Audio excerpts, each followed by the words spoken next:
couple days before my 24th birthday, I was in a machine fire in the woods where I worked, and I was struggling to get out of the machine, and I kind of find it roadblocked every way that I come out, and I had given up hope, and I was just sitting in the seat, and suddenly I felt a force just push me out of the seat and tell me no, you're getting out of here.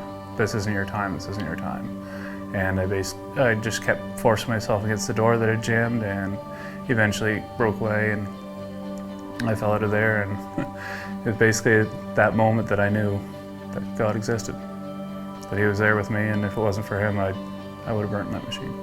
We were actually sitting there, and I was on Instagram, and I happened to see the advertisement for Fort City, and something about it just felt right. It was an image of a tattooed arm reaching for a cup, and it basically said, "Come as you are." And the first time I walked through Fort City, everything was so casual, and one of the first people I met was Doug, and he was just there in a plaid shirt, and I'm like, this is pretty blue collar, but you know what? I'm giving this a chance because I'm not all about the formal. I'm a worker, I'm a hands-on worker, and that's what Fort City is. It's been hands-on. It's more about building your relationship with God than the formalities.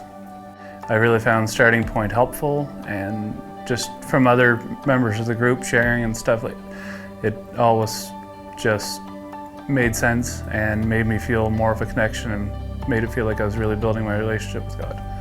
And about a year ago, I decided it was time to affirm my faith to God and acknowledge that He exists, and to live more by His ways and to build my relationship with Him. That's what I've always yearned to do, was building my relationship with Him, and I've found the correct avenue. Finally, I feel comfortable expressing my faith and showing my faith and expanding my faith.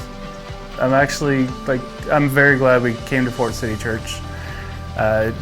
We now have a 2-year-old and a 4-year-old, so our family's grown, and it's also a great place for our kids to grow up into, the Fort City Church, to basically start building their relationships, start building their faith story.